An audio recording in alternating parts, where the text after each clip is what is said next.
cepet banget itu, hanya sekitar kayaknya sih nggak sampai 1 jam gitu, bener-bener birokrasi, pelayanan, imigrasi sekarang itu, sangat bagus sekali.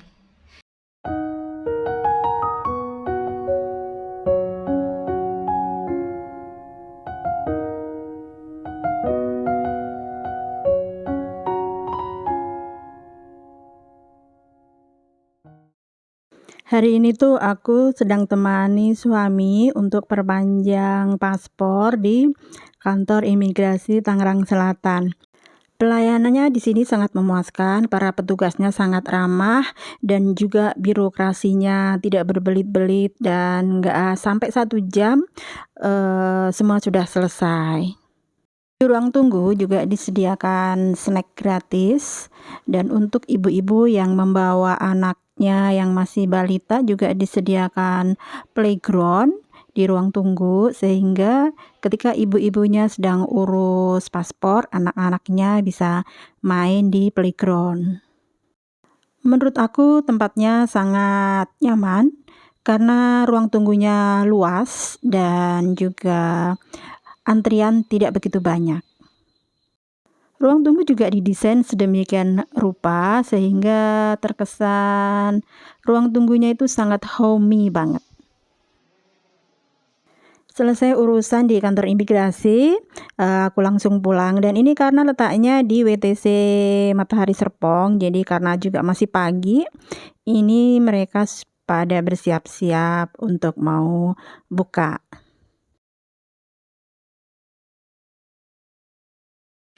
Halo teman-teman, sekarang aku sudah ada di rumah dan aku akan menceritakan kepada teman-teman semua syarat-syarat apa aja sih yang aku siapkan untuk melakukan pengajuan penggantian paspor yang sudah habis masa berlakunya.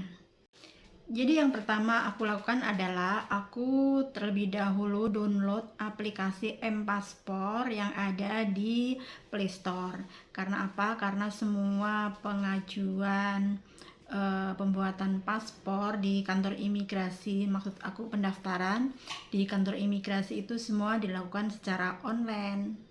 Nah, sebelumnya aku siapkan dulu syarat-syaratnya, yaitu pertama KTP, kartu keluarga, dan akte kelahiran. Nah, akte kelahiran ini bisa diganti dengan akte nikah ataupun dengan ijazah ya.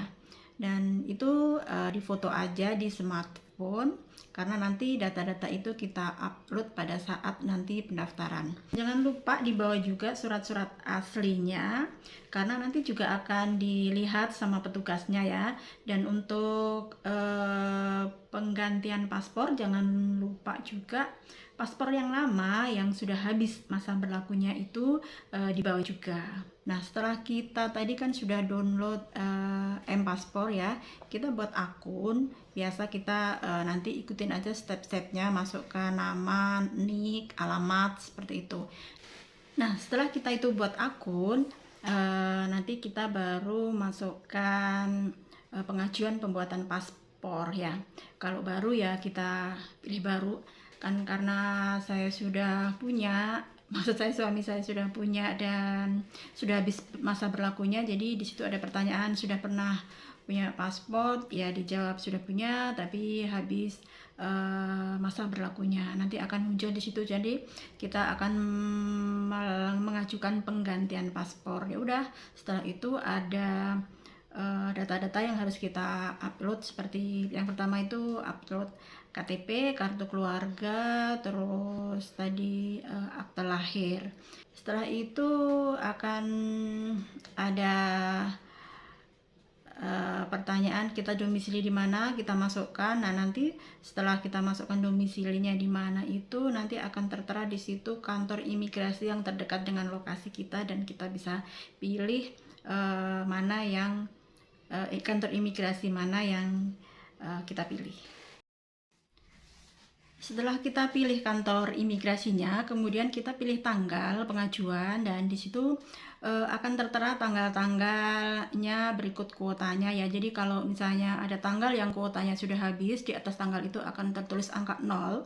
Tapi kalau di tanggal-tanggal yang masih ada kuotanya, di atas tanggal itu akan tertulis kuotanya sisa berapa seperti itu. Jadi kita tinggal pilih aja, klik tanggal yang kita pilih. Kemudian akan muncul di layar itu kita harus melakukan pembayaran dan berikut nomor pengajuan kita. Nah, kemudian setelah kita input akan muncul kode permohonan berikut kita harus tenggat waktu, kita harus segera bayar ya. Kalau nggak salah sekitar 2 jaman dari kita pengajuan kita ya, kita harus bayar. Dan waktu itu aku bayarnya itu pakai internet banking BCA. Sebenarnya bebas sih kita bayar itu via ATM atau itu juga bisa, cuman kebetulan biar cepet ya, jadi aku pakainya internet banking BCA. Dan kita tinggal masukin aja kode billing yang sudah kita peroleh di aplikasi.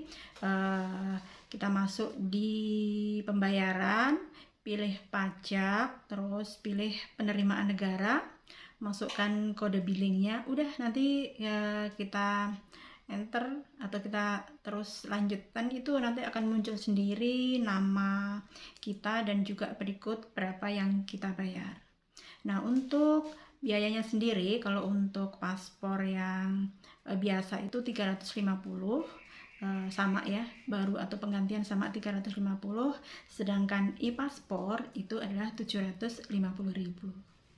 Nah, setelah itu kita akan dapat email dari Dirjen Imigrasi bahwa kita sudah melakukan pembayaran, maksudnya pembayaran sudah berhasil, dan sekaligus pemberitahuan bahwa kita harus datang ke kantor imigrasinya sesuai dengan tanggal yang kita pilih 30 menit sebelum dimulai gitu. Atau waktu itu saya dapat email itu harus datang jam 8 sampai dengan jam 12, dan 30 menit sebelumnya itu kita harus sudah datang seperti itu.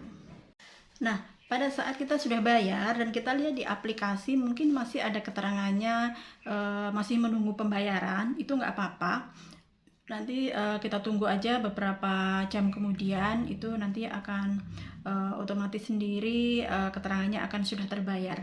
Dan aku pun pada saat itu nggak melihat aplikasi ya. Setelah aku lihat masih menunggu pembayaran gitu, aku biarin aja, yang penting kan sudah dapat email gitu ya. Dan ternyata itu harus dilihat gitu ya, sampai dengan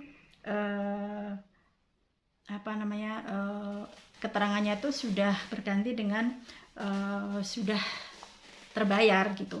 Karena setelah form itu tuh nanti itu harus kita print, dan pada saat nanti pengajuan itu kita lampirkan. Dan di bawah form itu nanti juga ada tombol yang harus kita klik, dan itu juga harus kita print. Itu isinya adalah surat permohonan yang ada logonya Dirjen Imigrasi gitu, dan itu juga harus kita print. Nah, waktu itu saya nggak tahu ya, jadi saya hanya bawa printan pembayaran aja gitu, langsung saya bawa ke kantor imigrasi.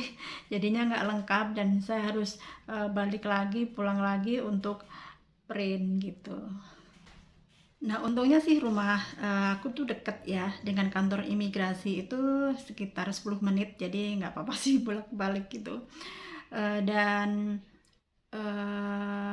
nanti setelah kita sudah selesai prosesnya di kantor imigrasi itu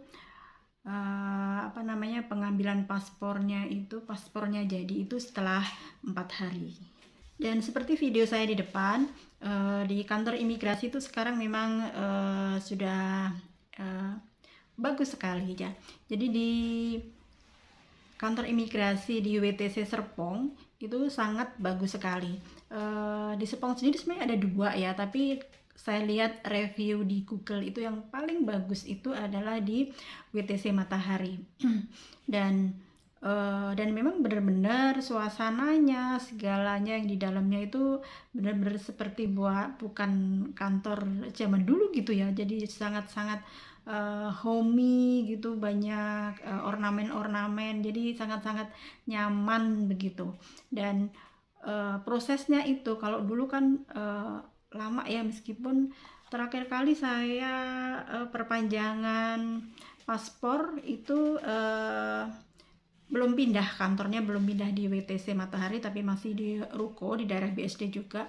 Cuman itu lama gitu, dan ini tuh cepet banget itu, hanya sekitar kayaknya sih nggak sampai 1 jam gitu, ya maksimal 1 jam lah itu udah selesai gitu. Jadi bener-bener birokrasi pelayanan imigrasi sekarang itu sangat bagus sekali. Jadi dari apa namanya pendaftaran pun kita nggak usah repot-repot gitu ya, tinggal kita duduk pencet-pencet di rumah udah selesai, tinggal datang ke kantor imigrasi 1 jam, nggak sampai 1 jam malah ya, atau katakanlah 1 jam udah selesai, udah kita balik lagi nanti 4 hari kita ambil. Dan benar-benar memang sekarang sangat mudah dan menyenangkan di kantor imigrasi.